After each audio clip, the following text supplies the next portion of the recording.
क्या भ्रष्टाचार का काल भ्रष्टाचार के आरोपों में समाहित हो सकता है? CBI has been questioning Arvind Kejriwal for nearly 6 hours. यदि दल आम आदमी पार्टी हो और नेता अरविंद केजरीवाल तो अवश्य, क्योंकि जिनका अस्तित्व भ्रष्टाचार मर्दन पर टिका था वो आज भ्रष्ट आरोपों में सीबीआई के गलियारों की धूल छान रहे हैं। Indian Central Bureau of Investigation today arrested Manish Sisodia. ये अनप्रेसिडेंटेड है। दिल्ली सरकार के 2 बड़े मंत्री आज जेल में हैं। सत्येंद्र जैन करोड़ों के हवाला केस में और मनीष सिसोदिया शराब घोटाले में तिहाड़ जेल के भीतर हैं। बार बार बेल याचिका को निरस्त किया गया है न्यायपालिका के द्वारा, जिसका कारण इनके विरुद्ध स्ट्रॉन्ग प्रमाणों का होना है। परंतु आम आदमी पार्टी हर प्रमाण को झूठा बता रही है और स्वयं को कट्टर ईमानदार। आम आदमी पार्टी एक कट्टर ईमानदार पार्टी है। ईमानदारी, कट्टर ईमानदारी हमारी बेसिक आइडियोलॉजी है। यह स्थिति हास्यास्पद है क्योंकि शराब घोटाला केवल एक है, इसके अलावा अनेकों मामलों में सीबीआई जांच कर रही है। ऐसे में कट्टर ईमानदार जैसे शब्द क्या लोगों को गुमराह कर सकते हैं? कट्टर की पहचान में लगे हुए हैं। वो हर काम बेईमानी भी कट्टरता से करते हैं। जनता का निर्णय ईवीएम में दिखता है, परंतु अरविंद केजरीवाल के नरेंद्र मोदी पर निजी आक्रमण टीवी का शीर्षक स्थान अवश्य घेर रहे हैं और ऐसे में केजरीवाल के भ्रष्टाचार पर संवाद घटता जाता है। पूरे देश में उसका नाम हो गया चौथी पास राजा। लोग उसको चौथी पास राजा कहते थे। क्या है इस भ्रष्टाचार का सत्य? क्या अरविंद केजरीवाल भ्रष्टाचार सम्राट हैं? यदि हाँ तो क्या कारण था इस भ्रष्टाचार का? कैसे केजरीवाल से जुड़ा हर मंत्रालय आज जांच के घेरे में है? और क्या यह आम आदमी पार्टी का अंत है या चरमोत्कर्ष तक पहुंचने का आरंभ? आग धधका देने वाला विस्फोटक विशेषांक आज आप देखेंगे। हमारा समर्पण आकर्षक है तो चैनल को अवश्य सब्सक्राइब करें।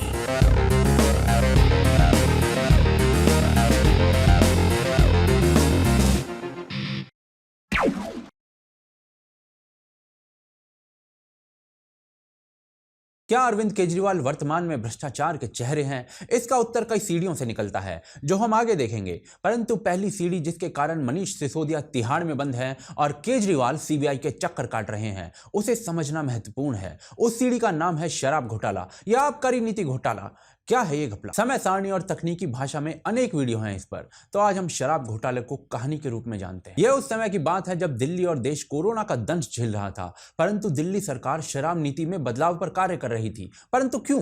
तो इसके लिए भारत का टैक्स सिस्टम समझना होगा। अधिकांश टैक्स जैसे कि इनकम टैक्स वो केंद्र सरकार के नियंत्रण में होते हैं। राज्य सरकार अपनी इच्छा से मुख्यतः 2 स्थानों पर टैक्स लगा सकती है, पेट्रोल और अल्कोहल। यहीं से राज्यों को राजस्व मिलता है अधिक। अब पेट्रोलियम पर कार्य पब्लिक सेक्टर यूनिट करती हैं जैसे कि इंडियन ऑयल वगैरह, जो कि केंद्र के नीचे आती हैं। तो यहां पर पॉलिसी में परिवर्तन संभव नहीं। तो राज्य सरकारों के पास केवल एक क्षेत्र बचता है जहां वो अपनी इच्छा अनुसार पॉलिसी बना सकते हैं, यानी कि अल्कोहल यानी शराब। बस यहीं से पॉलिसी में परिवर्तन आरंभ होता है। अधिकारियों की एक समिति बनाई जाती है। उन्हें कहा जाता है कि राज्य के कर को बढ़ाने के लिए और राज्य के भले के लिए आबकारी नीति या शराब नीति में परिवर्तन करना है। अधिकारियों की प्रथम रिपोर्ट में सुझाव आया कि L1 लाइसेंस सरकार को अपने पास रखने चाहिए, केवल रिटेल लाइसेंस ही बांटने चाहिए। इससे राज्य सरकार को बेहतर राजस्व मिलेगा। L1 लाइसेंस यानी कि होलसेल या थोक का लाइसेंस। अधिकारियों की इस रिपोर्ट को रद्द कर दिया गया। इसके बाद अगली रिपोर्ट एक्साइज कमिश्नर की आती है,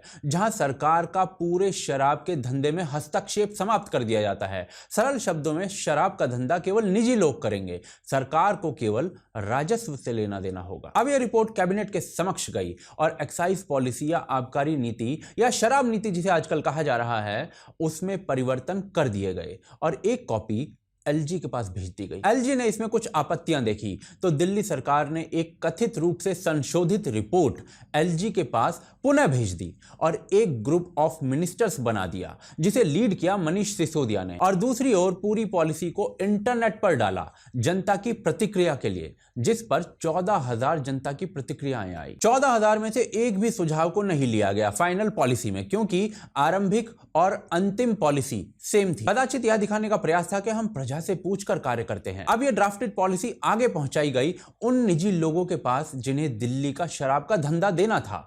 क्या मुख्य बदलाव किया गया था इस पॉलिसी में? पहले 530 रुपए की बोतल पर 223 रुपए 223 रुपीज एक्साइज टैक्स था। नई नीति में ये 2 रुपए से भी कम रह गया। 106 रुपए 106 रुपीज वैट था। नई नीति में यह 1 रुपए 90 पैसे रह गया। यह टैक्स राज्य सरकार को मिलता था, लेकिन नई नीति में इसे समाप्त सा ही कर दिया गया। 530 रुपीस की बोतल के दाम बढ़ाकर 560 रुपए कर दिए गए। इस पूरी प्रक्रिया से पहले शराब विक्रेता को जो 33 रुपए का 33 रुपीस का प्रॉफिट होता था, वो नई नीति के कारण 363 रुपए का हो गया। शराब की बिक्री बढ़े, इसके लिए भी प्रबंध किए गए। पहले शराब पीने के लिए आधिकारिक आयु 25 वर्ष थी, इसे 21 वर्ष कर दिया गया। शराब का वितरण सरलता से हो, इसके लिए दिल्ली को 32 पृथक भागों में बांट दिया गया और हर क्षेत्र में 27 शराब की दुकानें होंगी, जिससे शराब का समान रूप से वितरण होगा हर स्थान पर। ठेकों पर वॉक इन फैसिलिटी, वातानुकूलित सुविधाएं, ये भी इस पॉलिसी का अंग थे। बड़े ठेके रात में 1 घंटा अतिरिक्त खुलें और ड्रॉट बियर का भी विक्रय हो वहां पर, यह सब पॉलिसी का अंग था। और ड्राई डे की संख्या भी कम हो, फ्री होम डिलीवरी की व्यवस्था भी हो जाए। सरल शब्दों में शराब का विक्रय बढ़े। टैक्स सरकार ने ऑलरेडी कम कर दिया था, तो शराब विक्रेताओं को 10 गुना अधिक लाभ। इस लाभ का एक छोटा अंश शराब विक्रेता स्वयं रखकर बाकी आम आदमी पार्टी को दे दे। यह सरल शब्दों में घोटाले का रूप है। एनफोर्समेंट डायरेक्टरेट के अनुसार इसी पैसे से आम आदमी पार्टी ने गोवा और गुजरात का चुनाव लड़ा है। एलजी को जब घोटाले की आशंका हुई तो उन्होंने इसे सीबीआई के पास भेज दिया। मनीष सिसोदिया आज इसी घोटाले में अंदर हैं। केजरीवाल सीबीआई के चक्कर काट रहे हैं। प्रमाण इतने कठोर हैं कि न्यायपालिका बेल नहीं दे रही है। और यह केवल एक घोटाले का स्वरूप है। यह उस पार्टी पर आरोप है जो भ्रष्टाचार की काल बनकर प्रदर्शित हुई थी। कैसा था वो प्रदर्शन, वो आगे देखते हैं। समय अपने साथ परिवर्तन लेकर आता है। एक समय ऐसा था जब देश की बत्ती भ्रष्टाचार से लड़ने के लिए बंद करवाई जा रही थी। हम इस देश के लोगों से आह्वान करना चाहते हैं कि वो अपनी बत्ती बंद करके इस आंदोलन के समर्थन में, इस आंदोलन में शामिल होने में अपना सहभागिता दर्शाएं। और भूख हड़ताल के नारे रामलीला मैदान का रेत गरम रखते थे। किसी ने पूछा कि आप तो डायबिटिक हो, आपको तो शुगर की बीमारी है, आप तो 2 दिन से ज्यादा नहीं बैठ सकते। मुझे पूरा यकीन है कि हमारा ये अनशन इस मेडिकल साइंस को भी फेल करेगा। मैं कम से कम 10 दिन तक अनशन के ऊपर यहाँ पे बैठ सकता हूँ। सरकार में आने के बाद प्रेस वार्ता करके भ्रष्टाचार के विरुद्ध हेल्पलाइन जारी की जाती है। मैंने बोला था कि दिल्ली में अगर आपसे कोई रिश्वत मांगे तो आप मना मत करना, उसे सेटिंग कर लेना और फिर हमें बताना, हम उसको रंगे हाथों पकड़वाएंगे। लोगों के सामने भ्रष्ट नेताओं की सूची जारी की जाती है। मैंने कुछ लिस्ट बनाई थी, देश के बेईमानों की लिस्ट बनाई थी। आज उन्हीं भ्रष्ट दलों के साथ अरविंद केजरीवाल गठजोड़ कर रहे हैं। अब हम कांग्रेस को मना के थक गए, मना के थक गए। गठबंधन कर लो, गठबंधन कर लो, उनकी समझ में नहीं आ रहा। यह गठबंधन प्रस्ताव और रुदन उस पार्टी के लिए था जिनके विरुद्ध 370 पन्नों के प्रमाण नारों के रूप में वायु को चीरते थे कि अभी हम 370 पेज का सबूत पुलिस थाने में बाबा रामदेव जी के नेतृत्व में देके आ रहे हैं कॉमनवेल्थ खेलों के भ्रष्टाचार के खिलाफ। आज यदि एक ऐसी पार्टी पर भ्रष्टाचार के आरोप है जिसका उद्गम ही एंटी करप्शन था, तो इसे केवल महत्वाकांक्षा का चरम कहा जा सकता है। कैसा था यह महत्वाकांक्षा का चरम और क्या क्या करवा सकता है यह मनुष्य से, वो आगे देखते हैं। लोग जिन्होंने भ्रष्टाचार पर युद्ध छेड़ा हो, उन्हीं पर भ्रष्टाचार के आरोप लगे और ऐसे लगे कि न्यायपालिका जमानत तक ना दे। क्या केवल एक कांड में इन लोगों पर भ्रष्टाचार के आरोप हैं? जी नहीं। जिस कार्य पर इन्होंने हाथ लगाया है, आज वो कार्य भ्रष्टाचार के लाल घेरे में है। एक एक करके देखते हैं। दिल्ली में बहुत बड़ी कमी थी डीटीसी बसों की, तो 2021 में केजरीवाल सरकार 1000 बस खरीदने की कार्यनीति लेकर आती है, पर 5 महीनों में ही इसे ठंडे बस्ते में डाल दिया जाता है। क्यों? क्योंकि विपक्षी दलों को कुछ घपला दिखा और एलजी के समक्ष उन्होंने आरोप रखे, जिसके पश्चात एलजी ने 3 सदस्य दल बनाया, जिसमें निकलकर आया कि टेंडर यानी कि निविदा में छल किया गया है। कैसा छल?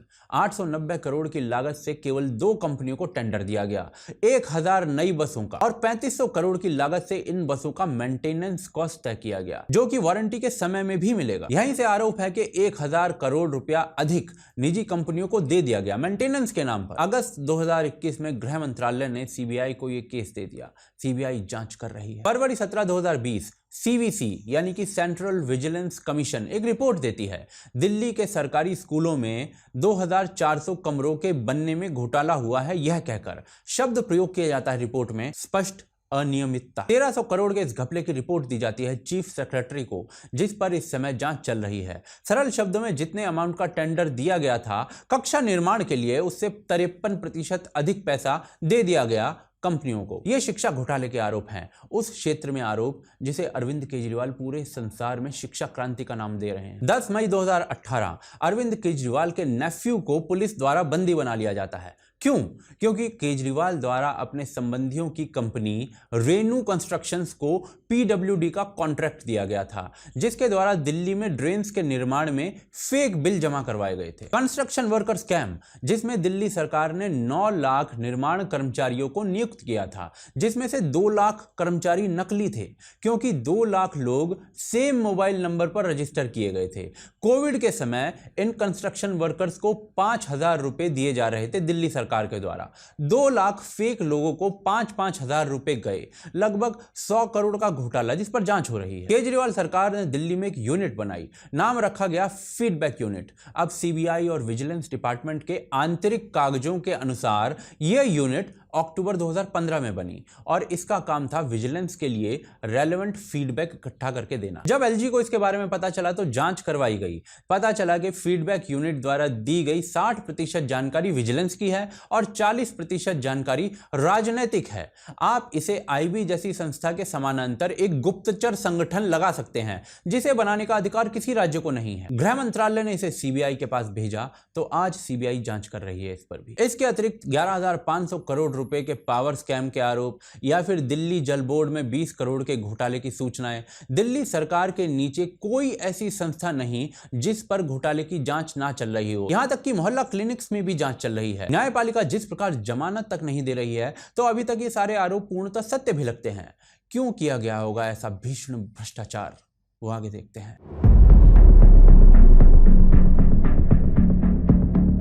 महत्वाकांक्षा मनुष्य को पशु बना देती है, जिसके समक्ष भ्रष्ट होना कुछ नहीं। आम आदमी पार्टी का जन्म भ्रष्टाचार के अवरोध के रूप में हुआ, जिसे चुनाव लड़ने का धन जनता से लेना था। अब हमें अपनी पार्टी चलाने के लिए भी चंदा चाहिए। आप ही लोगों से चंदा चाहिए, चाहे 10 रुपये दीजिएगा, लेकिन चंदा दीजिएगा जरूर। आरंभ में दानकर्ताओं की सूची पार्टी वेबसाइट पर चमकती थी, परंतु एक दिन अचानक से यह सूची विलुप्त हो गई। एक और चीज है जी, हमारे पास पैसे नहीं है चुनाव लड़ने के। 3 साल हो गए दिल्ली में सरकार चलाते चलाते। क्या कारण था इसका? आम आदमी पार्टी पर लगातार आरोप लग रहे थे, भ्रष्टाचार के, महिला उत्पीड़न के। हर वो आरोप जो किसी दूसरी पार्टी पर लगता था, वो अब आम आदमी पार्टी पर लग रहा था। आम आदमी पार्टी की स्थिति ये हो गई थी कि एक दिन में केवल 2,500 रुपए का डोनेशन आने लगा और अरविंद केजरीवाल को लोगों को जबरदस्ती पैसा देने के लिए कहते पाया गया। हमें चुनाव लड़ने के लिए पैसा चाहिए, आप जितना भी दें, लेकिन आम आदमी पार्टी को चंदा जरूर दें। चुनाव लड़ने की और देशव्यापी होने की महत्वाकांक्षा ने आम आदमी पार्टी को छत्तीसगढ़, गोवा, गुजरात, हरियाणा, हिमाचल, झारखंड, कर्नाटक, मध्य प्रदेश, महाराष्ट्र, मेघालय, नागालैंड जैसे राज्यों में चुनाव लड़ने भेजा, जिसके लिए धन लगता है और धन पूंजीपतियों के पास होता है, जिन्हें अरविंद केजरीवाल कुछ ऐसे शब्द परोसते हैं। अडानी के अंदर सारा पैसा मोदी जी का लगा हुआ है। अडानी केवल फ्रंट है, अडानी तो केवल मोदी जी का पैसा मैनेज करता है, मैनेजर है। आम आदमी पार्टी को बॉन्ड्स के थ्रू 38 करोड़ रुपए मिले 2021-22 में, बीजेपी को 5,000 करोड़। बॉन्ड्स में अधिकांश धन कॉर्पोरेट्स देते हैं। यह अंतर दिखाता है कि कॉर्पोरेट वर्ग केजरीवाल को फंड नहीं कर रहा। दिल्ली सरकार समाचार पत्रों या टीवी पर आने वाली एड्स के लिए भी विवाद में रही। कोविड का पीक समय चल रहा था। उस समय डाली गई एक आरटीआई के अनुसार केवल 3 महीनों में दिल्ली सरकार ने लगभग 150 करोड़ रुपए एड्स पर खर्च कर दिए। 2021-22 में केवल 2 छात्रों को उच्च शिक्षा के लिए लोन मिला, पर उसके प्रचार में 19 करोड़ रुपए लगा दिए गए। ये एड्स टीवी को घेरे रखती थी। कॉरपोरेट विरोधी छवि के कारण व्यापारी वर्ग की दूरी, लोगों से दान में भारी कमी, इसके उपरांत भी भारत के लगभग हर राज्य में चुनाव प्रचार और एड्स पर व्यय। चुनाव धन से लड़े जाते हैं जो वृक्ष पर नहीं उगता, जिसके लिए दान ना मिले तो प्रजा का पैसा लूटा जाता है। आम आदमी पार्टी प्रथम दल नहीं जिस पर यह लूट के आरोप हों, ना ही कदाचित अंतिम। इसके उपरांत भी किस प्रकार विक्टिम कार्ड खेला जाता है वो आगे देखते हैं।